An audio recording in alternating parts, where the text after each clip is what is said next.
ಪರಮಾತ್ಮನ ಮಡಿಲಲ್ಲಿ. ಜ್ಞಾನಾಮೃತ ಹೊಳೆ ಯೋಗಾಗ್ನಿಯ ಮಳೆ ಎಂದೆಂದು ಚಿಮ್ಮುತ್ತಿರಲಿ. ಜ್ಞಾನಾಮೃತ ಹೊಳೆ ಯೋಗಾಗ್ನಿಯ ಮಳೆ ಎಂದೆಂದು ಚಿಮ್ಮುತ್ತಿರಲಿ. ಈ ಸಂಗಮ ಯುಗದಲ್ಲಿ ಪರಮಾತ್ಮನ ಮಡಿಲಲ್ಲಿ. ಈ ಸಂಗಮ ಯುಗದಲ್ಲಿ ಪರಮಾತ್ಮನ ಮಡಿಲಲ್ಲಿ.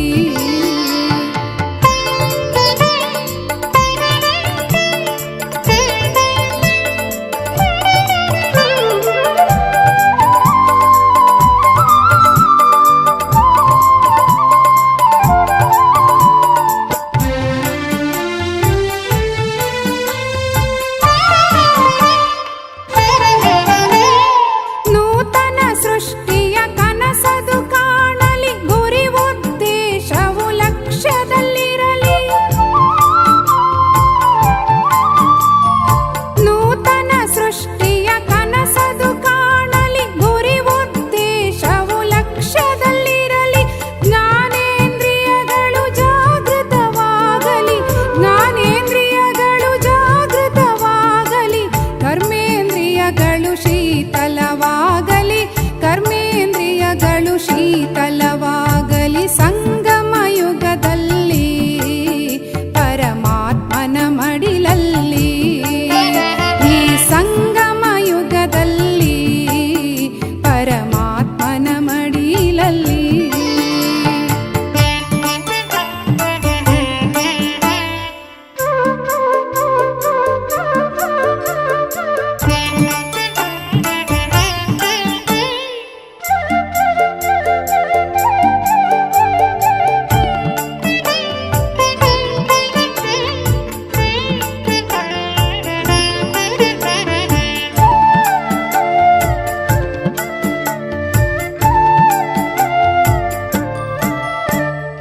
ದೃಷ್ಟಿವೃತ್ತಿಯಲ್ಲಿ ಪವಿತ್ರತೆ ಇರಲಿ, ಚಲನವಲನದಲ್ಲಿ ದಿವ್ಯತೆ ಬರಲಿ.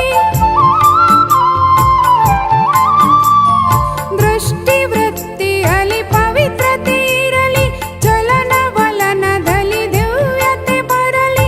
ನಾಟಕ ರಂಗದ ನಾಯಕನಾಗಲಿ, ನಾಟಕ ರಂಗದ ನಾಯಕನಾಗಲಿ. ಮಾಯೆಯ ಮೇಲಿನ ವಿಜಯವು ಆಗಲಿ, ಮಾಯೆಯ ಮೇಲಿನ ವಿಜಯವು ಆಗಲಿ. ಸಂಗಮ ಯುಗದಲ್ಲಿ ಪರಮಾತ್ಮನ ಮಡಿಲಲ್ಲಿ. ಈ ಸಂಗಮ ಯುಗದಲ್ಲಿ ಪರಮಾತ್ಮನ ಮಡಿಲಲ್ಲಿ.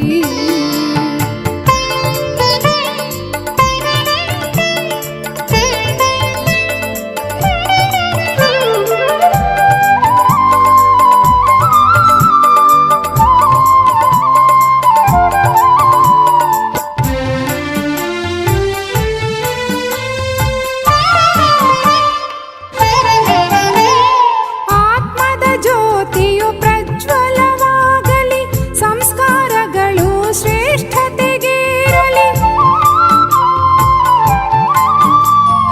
ಆತ್ಮದ ಜ್ಯೋತಿಯು ಪ್ರಜ್ವಲವಾಗಲಿ, ಸಂಸ್ಕಾರಗಳು ಶ್ರೇಷ್ಠತೆಗೇರಲಿ. ದೈವಿ ಗುಣಗಳು ಧಾರಣೆಯಾಗಲಿ, ದೈವಿ ಗುಣಗಳು ಧಾರಣೆಯಾಗಲಿ. ಕೆಸರಲಿ ಕಮಲವು ಅರಳುತ್ತಲಿರಲಿ, ಕೆಸರಲಿ ಕಮಲವು ಅರಳುತ್ತಲಿರಲಿ. ಸಂಗಮ ಯುಗದಲ್ಲಿ ಪರಮಾತ್ಮನ ಮಡಿಲಲ್ಲಿ. ಈ ಸಂಗಮ ಯುಗದಲ್ಲಿ ಪರಮಾತ್ಮನ ಮಡಿಲಲ್ಲಿ. ಈ ಸಂಗಮ ಯುಗದಲ್ಲಿ ಪರಮಾತ್ಮನ ಮಡಿಲಲ್ಲಿ. ಜ್ಞಾನಾಮೃತ ಹೊಳೆ ಯೋಗಾಗ್ನಿಯ ಮಳೆ ಎಂದೆಂದು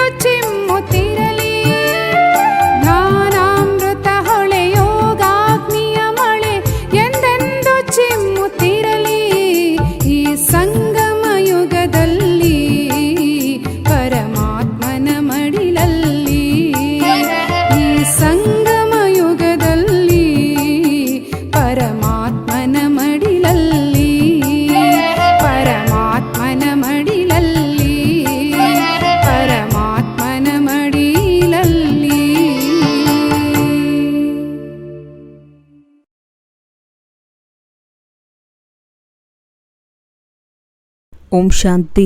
ಇಂದಿನ ದಿನಾಂಕ 12/6/2024. ಪ್ರಾರ್ಥ ಮುರುಳಿ ಬಾಪ್ತಾದ ಮಧುಬನ. ಮಧುರ ಮಕ್ಕಳೇ, ಯಾರು ಮೊಟ್ಟ ಮೊದಲು ಭಕ್ತಿಯನ್ನು ಪ್ರಾರಂಭಿಸಿದ್ದರೋ, ಯಾರು ನಂಬರ್ 1 ಪೂಜ್ಯರಾಗಿದ್ದವರು ನಂತರ ಪೂಜಾರಿಯಾಗಿದ್ದಾರೆಯೋ ಆ ರಥದಲ್ಲಿಯೇ ತಂದೆಯೂ ಬರುತ್ತಾರೆ. ಈ ರಹಸ್ಯವನ್ನು ಎಲ್ಲರಿಗೆ ಸ್ಪಷ್ಟ ಮಾಡಿ ತಿಳಿಸಿ. ಪ್ರಶ್ನೆ: ತಂದೆಯು ತಮ್ಮ ವಾರಸುದಾರ ಮಕ್ಕಳಿಗೆ ಯಾವ ಆಸ್ತಿಯನ್ನು ಕೊಡಲು ಬಂದಿದ್ದಾರೆ? ಉತ್ತರ: ತಂದೆಯು ಸುಖ, ಶಾಂತಿ ಮತ್ತು ಪ್ರೇಮದ ಸಾಗರನಾಗಿದ್ದಾರೆ. ಪೂರ್ಣ ಖಜಾನೆಗಳನ್ನು ವಿಲ್ ಮಾಡುತ್ತಾರೆ. ಈ ರೀತಿ ವಿಲ್ ಮಾಡುತ್ತಾರೆ, ಅದನ್ನು 21 ಜನ್ಮಗಳವರೆಗೆ ತಾವು ತಿನ್ನುತ್ತಾ ಇರುತ್ತೀರಿ. ಆದರೂ ಸಹ ಅದು ಮುಗಿಯುವುದಿಲ್ಲ. ನಿಮ್ಮನ್ನು ಕವಡೆಯಿಂದ ವಜ್ರ ಸಮಾನರನ್ನಾಗಿ ಮಾಡುತ್ತಾರೆ. ನೀವು ತಂದೆಯ ಪೂರ್ಣ ಖಜಾನೆಗಳನ್ನು ಯೋಗ ಬಲದಿಂದ ಪಡೆಯುತ್ತೀರಿ. ಯೋಗದ ವಿನಃ ಖಜಾನೆಯು ಪ್ರಾಪ್ತಿಯಾಗಲು ಸಾಧ್ಯವಿಲ್ಲ. ಓಂ ಶಾಂತಿ. ಶಿವ ಭಗವಾನುವಾಚ: ಈಗ ಶಿವ ಭಗವಂತನನ್ನು ಎಲ್ಲರೂ ಮಾನ್ಯ ಮಾಡುತ್ತಾರೆ. ಒಬ್ಬರೇ ನಿರಾಕಾರ ಶಿವನಾಗಿದ್ದಾರೆ. ಎಲ್ಲರೂ ಅವರನ್ನು ಪೂಜಿಸುತ್ತಾರೆ. ಉಳಿದಂತೆ ಯಾರೆಲ್ಲ ದೇಹಧಾರಿಗಳಾಗಿದ್ದಾರೆಯೋ ಅವರಿಗೆ ಸಾಕಾರ ರೂಪವಿದೆ. ಮೊದಲು ಆತ್ಮವು ನಿರಾಕಾರವಾಗಿತ್ತು, ನಂತರ ಸಾಕಾರಿ ರೂಪವನ್ನು ಧರಿಸುತ್ತದೆ, ಸಾಕಾರವಾಗುತ್ತದೆ. ಅಂದರೆ ಶರೀರದಲ್ಲಿ ಪ್ರವೇಶ ಮಾಡಿದಾಗ ಅದರ ಪಾತ್ರವು ನಡೆಯುತ್ತದೆ. ಮೂಲ ವತನದಲ್ಲಂತೂ ಯಾವುದೇ ಪಾತ್ರವೂ ನಡೆಯುವುದಿಲ್ಲ. ಹೇಗೆ ಪಾತ್ರಧಾರಿಗಳು ಮನೆಯಲ್ಲಿದ್ದಾಗ ನಾಟಕದ ಪಾತ್ರವಿರುವುದಿಲ್ಲ, ಸ್ಟೇಜಿನ ಮೇಲೆ ಬಂದಾಗ ಪಾತ್ರವನ್ನಭಿನಯಿಸುತ್ತಾರೆ. ಎಲ್ಲವೂ ಪಾತ್ರದ ಮೇಲೆ ಆಧಾರಿತವಾಗಿದೆ. ಆತ್ಮಗಳಲ್ಲಿ ಯಾವುದೇ ವ್ಯತ್ಯಾಸವಿಲ್ಲ. ಹೇಗೆ ನೀವು ಮಕ್ಕಳು ಆತ್ಮಗಳೋ ಹಾಗೆಯೇ ಇವರು ಆತ್ಮನಾಗಿದ್ದಾರೆ.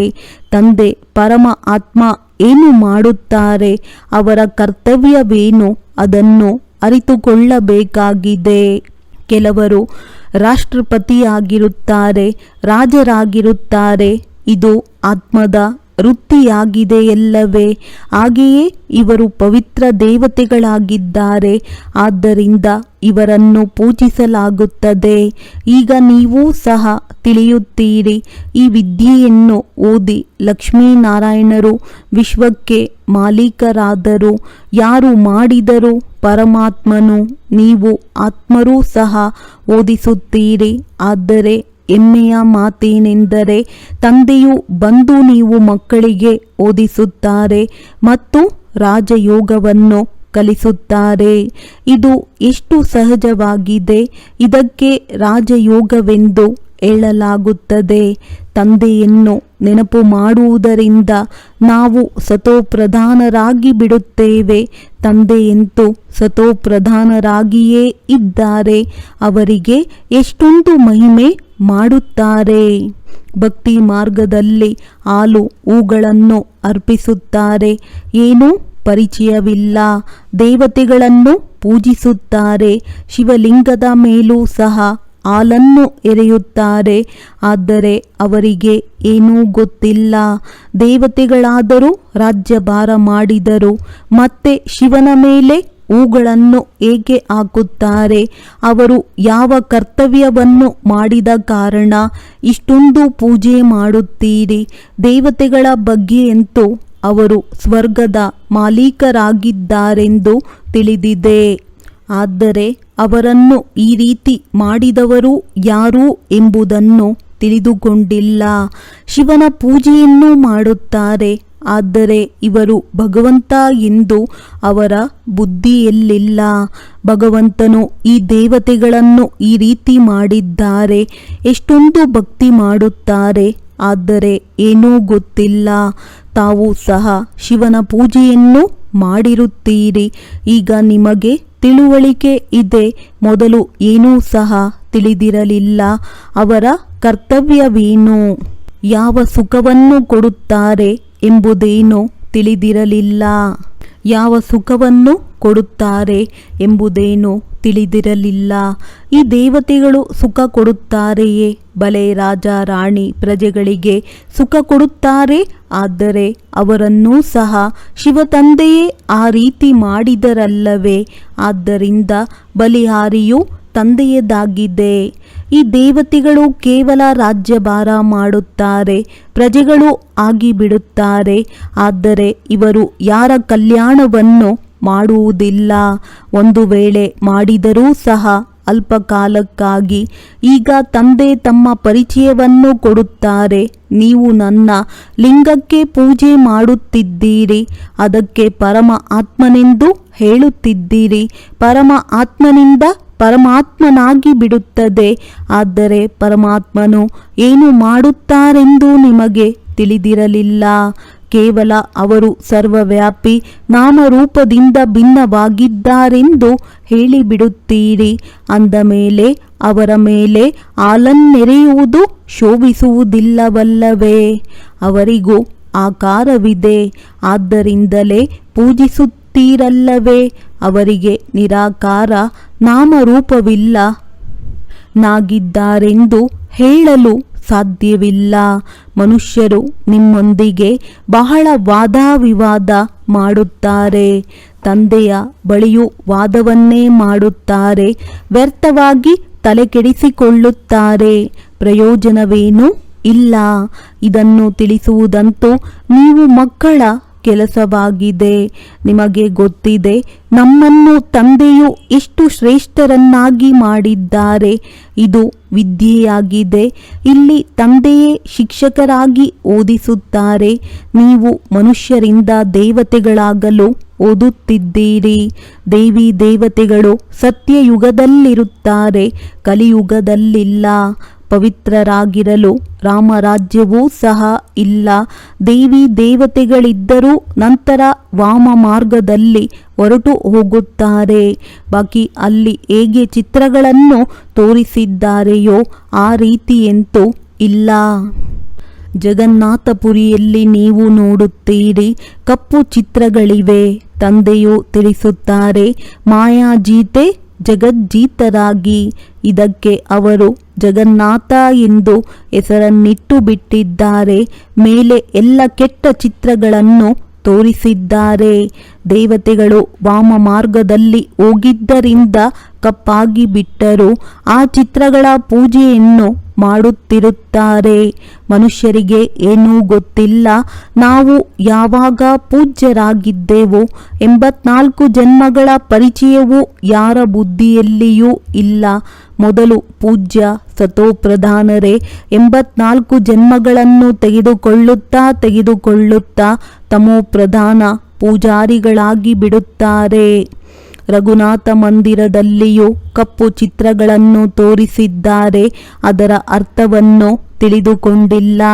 ಈಗ ತಾವು ಮಕ್ಕಳಿಗೆ ತಂದೆಯು ಕುಳಿತು ತಿಳಿಸಿಕೊಡುತ್ತಾರೆ. ನೀವು ಜ್ಞಾನಚಿತೆಯ ಮೇಲೆ ಕುಳಿತು ಸುಂದರರಾಗುತ್ತೀರಿ, ಕಾಮಚಿತೆಯ ಮೇಲೆ ಕುಳಿತು ಕಪ್ಪಾಗಿ ಬಿಡುತ್ತೀರಿ. ದೇವತೆಗಳು ವಾಮ ಮಾರ್ಗದಲ್ಲಿ ಹೋಗಿ ವಿಕಾರಿಗಳಾದರು. ನಂತರ ಅವರ ಹೆಸರನ್ನು ದೇವತೆಗಳೆಂದು ಹೇಳಲು ಸಾಧ್ಯವಿಲ್ಲ. ವಾಮ ಮಾರ್ಗದಲ್ಲಿ ಹೋಗುವುದರಿಂದಲೇ ಕಪ್ಪಾಗಿ ಬಿಡುತ್ತೀರಿ. ಇದರ ಚಿಹ್ನೆಯನ್ನು ತೋರಿಸಿದ್ದಾರೆ. ಕೃಷ್ಣ, ರಾಮ ಮತ್ತು ಶಿವನನ್ನೂ ಕೂಡ ಕಪ್ಪಾಗಿ ಮಾಡಿಬಿಡುತ್ತಾರೆ. ಆದರೆ ನೀವು ಮಕ್ಕಳಿಗೆ ತಿಳಿದಿದೆ, ಶಿವ ತಂದೆಯಂತೂ ಎಂದೂ ಕಪ್ಪಾಗುವುದಿಲ್ಲ. ಅವರಂತೂ ವಜ್ರವಾಗಿದ್ದಾರೆ. ನಿಮ್ಮನ್ನೂ ಸಹ ವಜ್ರ ಸಮಾನರನ್ನಾಗಿ ಮಾಡುತ್ತಾರೆ. ಅವರಂತೂ ಎಂದೂ ಕಪ್ಪಾಗುವುದಿಲ್ಲ. ಅಂದ ಮೇಲೆ ಅವರನ್ನು ಏಕೆ ಕಪ್ಪು ಮಾಡಿಬಿಟ್ಟಿದ್ದಾರೆ? ಯಾರೋ ಕಪ್ಪಾಗಿರುವವರು ಶಿವಲಿಂಗವನ್ನು ಸಹ ಕಪ್ಪಾಗಿ ಮಾಡಿರಬಹುದು. ಶಿವತಂದೆಯು ತಿಳಿಸುತ್ತಾರೆ, ನಾನೇನು ದೋಷ ಮಾಡಿದೆ? ನನ್ನನ್ನು ಕಪ್ಪಾಗಿ ತೋರಿಸಿ ಬಿಟ್ಟಿದ್ದಾರೆ. ನಾನಂತೂ ಎಲ್ಲರನ್ನೂ ಸುಂದರರನ್ನಾಗಿ ಮಾಡಲು ಬರುತ್ತೇನೆ. ನಾನಂತೂ ಸದಾ ಸುಂದರನಾಗಿದ್ದೇನೆ. ಮನುಷ್ಯರ ಬುದ್ಧಿಯು ಈ ರೀತಿಯಾಗಿ ಬಿಟ್ಟಿದೆ. ಏನನ್ನು ತಿಳಿದುಕೊಳ್ಳುವುದೇ ಇಲ್ಲ. ಶಿವತಂದೆಯು ಎಲ್ಲರನ್ನೂ ವಜ್ರವನ್ನಾಗಿ ಮಾಡುವವರಾಗಿದ್ದಾರೆ. ತಿಳಿಸುತ್ತಾರೆ, ನಾನಂತೂ ಸದಾ ಸುಂದರ ಯಾತ್ರಿಕನಾಗಿದ್ದೇನೆ. ನಾನೇನು ಮಾಡಿದೆ? ನನ್ನನ್ನು ಕಪ್ಪಾಗಿ ಮಾಡಿಬಿಟ್ಟಿದ್ದಾರೆ. ಈಗ ಶ್ರೇಷ್ಠ ಪದವಿಯನ್ನು ಪಡೆಯುವುದಕ್ಕಾಗಿ ನೀವು ಸುಂದರ ಪಾವನರಾಗಬೇಕಾಗಿದೆ. ಶ್ರೇಷ್ಠ ಪದವಿಯನ್ನು ಹೇಗೆ ಪಡೆಯುವುದು? ಅದನ್ನಂತೂ ತಂದೆಯು ತಿಳಿಸಿದ್ದಾರೆ. ಫಾಲೋ ಫಾದರ್, ತಂದೆಯನ್ನು ಅನುಸರಿಸಿ. ಹೇಗೆ ಬ್ರಹ್ಮ ತಂದೆಯು ಎಲ್ಲವನ್ನೂ ತಂದೆಗೆ ಅರ್ಪಣೆ ಮಾಡಿಬಿಟ್ಟರು ನೋಡಿ, ಹೇಗೆ ಸರ್ವಸ್ವವನ್ನು ಕೊಟ್ಟು ಬಿಟ್ಟರು. ಬಲೆ ಸಾಧಾರಣರಾಗಿದ್ದರು, ಬಹಳ ಬಡವರೂ ಅಲ್ಲ, ಬಹಳ ಸಾಹುಕಾರರೂ ಅಲ್ಲ. ತಂದೆಯು ಈಗಲೂ ತಿಳಿಸುತ್ತಾರೆ, ನಿಮ್ಮ ಆಹಾರ ಪಾನೀಯ ಮಧ್ಯಮ ಸ್ಥಿತಿಯದ್ದು, ಅಂದರೆ ಸಾಧಾರಣವಾಗಿರಬೇಕು. ಬಹಳ ಉನ್ನತವೂ ಅಲ್ಲ, ಬಹಳ ಕನಿಷ್ಠವೂ ಅಲ್ಲ. ತಂದೆಯೇ ಎಲ್ಲ ಶಿಕ್ಷಣವನ್ನು ಕೊಡುತ್ತಾರೆ. ಇವರು ಸಾಧಾರಣರಾಗಿಯೇ ಕಾಣಿಸುತ್ತಾರೆ.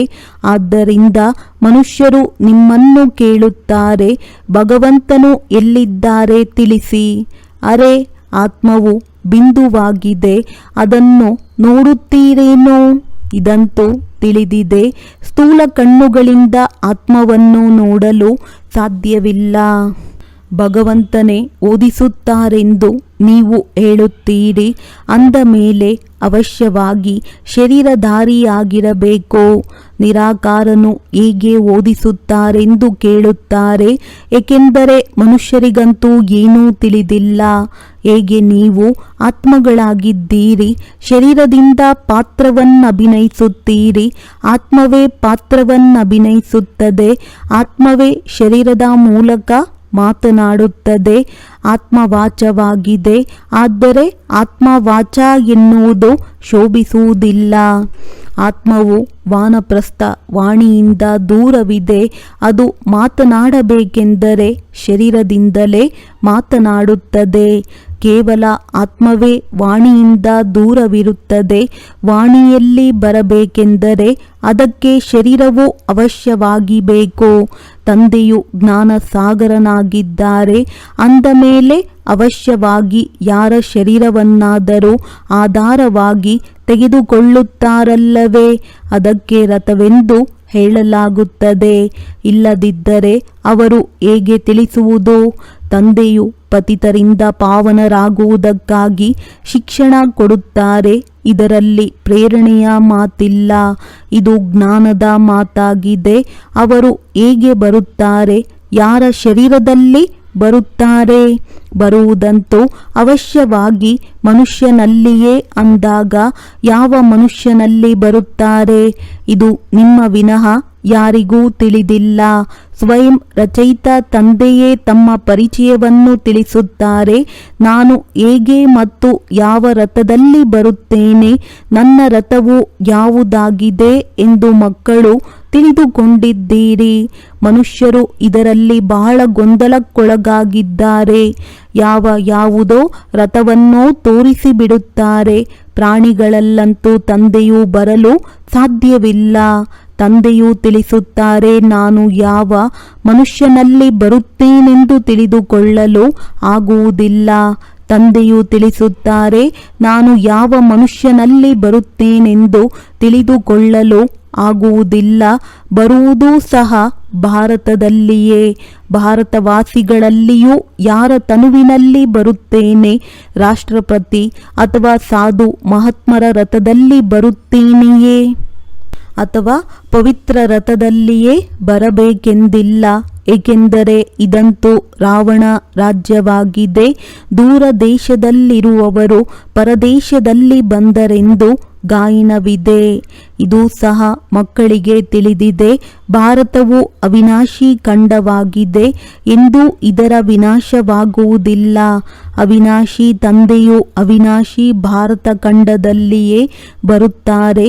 ಯಾರ ತನುವಿನಲ್ಲಿ ಬರುತ್ತಾರೆಂಬುದನ್ನು ಅವರೇ ತಿಳಿಸುತ್ತಾರೆ, ಮತ್ಯಾರು ತಿಳಿಸುವುದಿಲ್ಲ. ನಿಮಗೂ ಗೊತ್ತಿದೆ, ತಂದೆಯು ಯಾವುದೇ ಸಾಧು ಮಹಾತ್ಮರಲ್ಲಿಯೂ ಸಹ ಬರಲು ಸಾಧ್ಯವಿಲ್ಲ, ಏಕೆಂದರೆ ಅವರು ಹಠಯೋಗಿಗಳು, ನಿವೃತ್ತಿ ಮಾರ್ಗದವರಾಗಿದ್ದಾರೆ. ಬಾಕಿ ಭಾರತವಾಸಿ ಭಕ್ತರು ಉಳಿದರು. ಭಕ್ತಿಯ ಫಲವನ್ನು ಕೊಡಲು ಭಗವಂತನೇ ಬರಬೇಕಾಗುತ್ತದೆ. ಭಾರತದಲ್ಲಿ ಭಕ್ತರಂತೂ ಅನೇಕರಿದ್ದಾರೆ. ಇವರು ಬಹಳ ದೊಡ್ಡ ಭಕ್ತರಾಗಿದ್ದಾರೆ. ಇವರಲ್ಲಿ ಬರಬೇಕೆಂದು ಹೇಳುತ್ತಾರೆ. ಆದರೆ ಈ ರೀತಿ ಅನೇಕರು ಭಕ್ತರಾಗಿ ಬಿಡುತ್ತಾರೆ. ನಾಳೆ ಯಾರಿಗಾದರೂ ವೈರಾಗ್ಯ ಬಂದರೆ ಭಕ್ತರಾಗಿ ಬಿಡುವರು. ಅವರು ಈ ಜನ್ಮದ ಭಕ್ತರಾದರಲ್ಲವೇ? ಅಂಥವರಲ್ಲಿ ಬರುವುದಿಲ್ಲ. ಯಾರು ಮೊಟ್ಟ ಮೊದಲು ಭಕ್ತಿಯನ್ನು ಪ್ರಾರಂಭಿಸಿದ್ದರೋ ಅವರಲ್ಲಿಯೇ ನಾನು ಬರುತ್ತೇನೆ. ದ್ವಾಪರದಿಂದ ಹಿಡಿದು ಭಕ್ತಿಯು ಪ್ರಾರಂಭವಾಗಿದೆ. ಇದರ ಲೆಕ್ಕವನ್ನು ಸಹ ಯಾರೂ ತಿಳಿದುಕೊಳ್ಳಲು ಸಾಧ್ಯವಿಲ್ಲ. ಎಷ್ಟು ಗುಪ್ತ ಮಾತುಗಳಾಗಿವೆ. ಯಾರು ಮೊಟ್ಟ ಮೊದಲು ಭಕ್ತಿಯನ್ನು ಪ್ರಾರಂಭಿಸುತ್ತಾರೆ, ಯಾರು ನಂಬರ್ 1 ಪೂಜ್ಯರಾಗಿದ್ದರು, ಯಾರು ಪೂಜಾರಿಯಾಗುವರೋ ಅವರಲ್ಲಿಯೇ ನಾನು ಬರುತ್ತೇನೆ. ಭಗವಂತನೇ ಹೇಳುತ್ತಾರೆ, ಈ ರಥವೇ ಬ್ರಹ್ಮ ಮೊದಲನೇ ನಂಬರಿನಲ್ಲಿ ಹೋಗುತ್ತಾರೆ. ಮತ್ತೆ 84 ಜನ್ಮಗಳನ್ನು ಇವರೇ ತೆಗೆದುಕೊಳ್ಳುತ್ತಾರೆ. ನಾನು ಇವರ ಬಹಳ ಜನ್ಮಗಳ ಅಂತಿಮ ಜನ್ಮದಲ್ಲಿಯೂ ಅಂತಿಮದಲ್ಲಿ ಪ್ರವೇಶ ಮಾಡುತ್ತೇನೆ. ಇವರೇ ನಂಬರ್ 1 ರಾಜರಾಗಬೇಕಿದೆ. ಇವರೇ ಬಹಳ ಭಕ್ತಿ ಮಾಡುತ್ತಿದ್ದರು. ಅಂದ ಮೇಲೆ ಭಕ್ತಿಯ ಫಲವು ಇವರಿಗೆ ಸಿಗಬೇಕು. ತಂದೆಯು ಮಕ್ಕಳಿಗೆ ತೋರಿಸುತ್ತಾರೆ, ನೋಡಿ ಈ ಬ್ರಹ್ಮರವರು ನನ್ನ ಮೇಲೆ ಹೇಗೆ ಬಲಿಹಾರಿಯಾದರು, ಎಲ್ಲವನ್ನೂ ಕೊಟ್ಟು ಬಿಟ್ಟರು. ಇಷ್ಟೊಂದು ಜನ ಮಕ್ಕಳಿಗೆ ಕಲಿಸುವುದಕ್ಕಾಗಿ ಹಣವೂ ಬೇಕು. ಈಶ್ವರನ ಯಜ್ಞವು ರಚಿಸಲ್ಪಟ್ಟಿದೆ. ಖುದಾ ಇದರಲ್ಲಿ ಕುಳಿತು ರುದ್ರ ಜ್ಞಾನ ಯಜ್ಞವನ್ನು ರಚಿಸುತ್ತಾರೆ. ಇದಕ್ಕೆ ವಿದ್ಯೆ ಎಂದು ಹೇಳಲಾಗುತ್ತದೆ. ಇಲ್ಲಿ ರುದ್ರ ಶಿವ ತಂದೆ ಯಾರು ಜ್ಞಾನ ಸಾಗರನಾಗಿದ್ದಾರೆಯೋ ಅವರೇ ಜ್ಞಾನವನ್ನು ಕೊಡುವುದಕ್ಕಾಗಿ ಯಜ್ಞವನ್ನು ರಚಿಸಿದ್ದಾರೆ. ಈ ಅಕ್ಷರವು ಸಂಪೂರ್ಣ ಸರಿಯಾಗಿದೆ. ರಾಜಸ್ವ ಸ್ವರಾಜ್ಯವನ್ನು ಪಡೆಯುವುದಕ್ಕಾಗಿ ಯಜ್ಞವಾಗಿದೆ. ಇದಕ್ಕೆ ಯಜ್ಞವೆಂದು ಏಕೆ ಹೇಳುತ್ತಾರೆ? ಯಜ್ಞದಲ್ಲಂತೂ ಅವರು ಆಹುತಿ ಮಾಡುತ್ತಾರೆ. ನೀವಂತೂ ಓದುತ್ತೀರಿ. ಏನು ಆಹುತಿ ಮಾಡುತ್ತೀರಿ? ನಿಮಗೆ ಗೊತ್ತಿದೆ, ನಾವು ಓದಿ ಬುದ್ಧಿವಂತರಾಗುತ್ತೇವೆ. ನಂತರ ಈ ಇಡೀ ಪ್ರಪಂಚವೇ ಈ ಯಜ್ಞದಲ್ಲಿ ಸ್ವಾಹ ಆಗಿಬಿಡುತ್ತದೆ.